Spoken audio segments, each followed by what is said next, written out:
Is the Georgia running back room underrated all of a sudden? I think people are starting to sleep on the Georgia running backs. The national media, I don't think, realizes how good some of these guys are. Very similar to how I talked about that bad take yesterday. The national media, I think, doesn't have a great perception on how good Georgia is, whether they're going to win the championship or not this year. But are the running backs underrated? Are they not getting enough attention? Are guys like Kenny McIntosh, as pictured in DAWGSTRUCTION, our insider book that you can check out down below?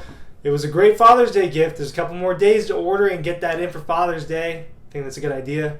Ryan Coley from Dog Post here, talking about the running backs. RBU, right? Isn't Georgia supposed to be RBU?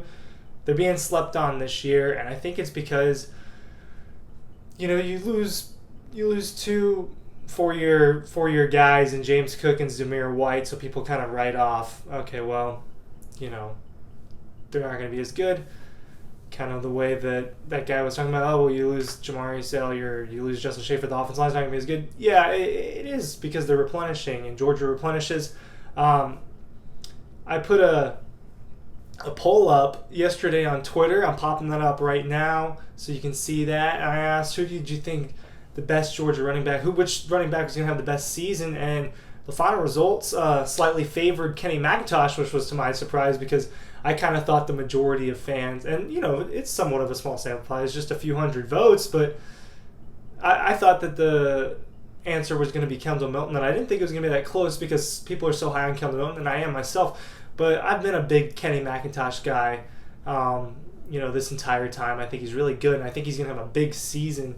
But I think Georgia's running backs are being slept on a little bit. It's not just Kendall Milton and Kenny McIntosh. And yeah, Kendall Milton needs to stay on the field, right? But Kendall Milton, is a beast. He's a monster. People don't like tackling him. I remember, in spring practice last year, I can't remember who it was, but a couple of the guys on the defense talked about how they didn't want to be tackling Kendall Milton. He's not the kind of guy you want to face up against. And we've seen him truck guys. We saw him truck someone a G-Day. We saw him break a tackle and make a great play through the air. That's something that Kendall Milton needs to get better at, something that Kenny McIntosh is really good at, and part of why it makes him so dynamic and why I think he's going to have 1,000 scrimmage yards. But, I found this CBS list, and they have Texas, Ohio State, Wisconsin, Utah, and Minnesota as the 5 best running back rooms. Georgia was an honorable mention along with some other teams that are okay, but I don't know if I'd say all 5 of those running back rooms are better than Georgia's, because all of these running back rooms are relying on one star. Okay, Ohio State's running back room is relying on Travion Henderson. Texas is relying on Bijan Robinson. Wisconsin's relying on Braylon Allen. Minnesota relies on Ibrahim. So I think Georgia's room is deeper, and they're all super talented. Branson Robinson coming in, we talked about him, and then you've got Dejon Edwards, who's one of the most underrated players in college football. And yeah, I see it a lot. I'm a Georgia reporter. I go to Georgia. I'm at everything, so I see it a lot. I don't see some of these underrated guys across the country. I'll give you that.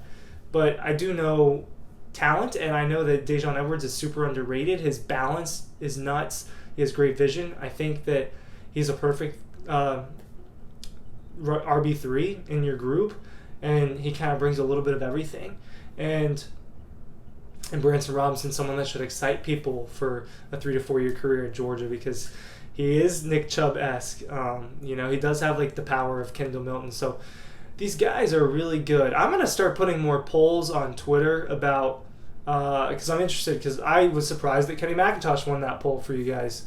So I'm going to probably do some more polls on Twitter. Ryan C. Curley, make sure you go and follow that. Make sure you're going to dogpost.com, and make sure you're checking out DAWGSTRUCTION. So keep going to Twitter, because I'm going to do more polls. It was surprising to me that Kenny McIntosh won that, because I thought that Kendall Milton was going to kind of run away with that. So I see where you guys are. You guys are thinking the same way as me, that Kenny McIntosh is going to have a big year. And it's going to be split between those two guys as the 1 and 2. I don't know. It's kind of a 1A, 1B type situation for me, but I want to look back in a few years. I have numbers pulled up from some seasons where there was a clear, it was like a 1A, 1B situation, guys split carries. We'll just do it chronologically, backwards. So last year, why can't I find it? There we go. Last year, Zamir White, they didn't run as much as not the most effective year on the ground for Georgia compared to some previous years, and they did have a good passing game. They really did. You have a Brock Bowers, but rushing, Zamir White 856, James Cook 728 on the ground, kind of split through the air. James Cook 284, Zamir White only 75. That wasn't really Zamir White's thing. So scrimmage yards wise, I think Cook had a little more, unless I can't do math. All right, so pretty split. I think we're gonna get a split. The reason I'm going through all this is because I think we're getting a similar situation with Kenny McIntosh and Kendall Milton, where they're both going to be hover around 1,000 scrimmage yards. That's a potential of this year. Depends on how this offense goes. It's a way different offense than what we've seen the last 10 years for Georgia, where it was run heavy. We got a dynamic passing game now, so I don't know what they're finishing off as. 2018, DeAndre Swift was the 1A. DeAndre Swift was the 1, but as far as yards go, it really wasn't that much of a separation, because Elijah Holyfield was right there as far as touches go. DeAndre Swift only had 4 more carries than Elijah Holyfield, and he had about 31 more yards. Cook with 1049, Holyfield with 1018, Swift, my bad, and Swift obviously had the 300 receiving yards. So 2018 was a big 1A, 1B situation. Holyfield was on the field a lot. 2017, the year before that, Nick Chubb and Sony Michel, their senior year. Chubb had 1,300 yards. Sony Michel had 1,200 yards. Scrimmage yards wise, they were 52 yards apart from each other. And Sony Michel had more touchdowns. 2012, this was a 1-2, but a 2 that got a lot of touches. Todd Gurley, 1,400 rushing yards. Keith Marshall, 700. Marshall was really good his freshman year.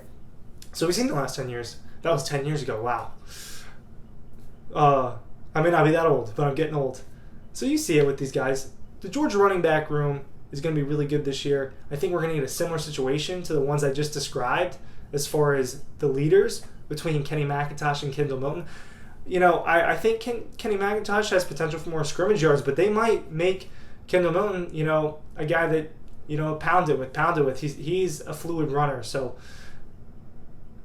let me know what you think. Obviously, I had that poll up. Show you that again. Make sure you're going to that Twitter. I'll keep putting polls up, and make sure you're going to dawgpost.com. See you guys.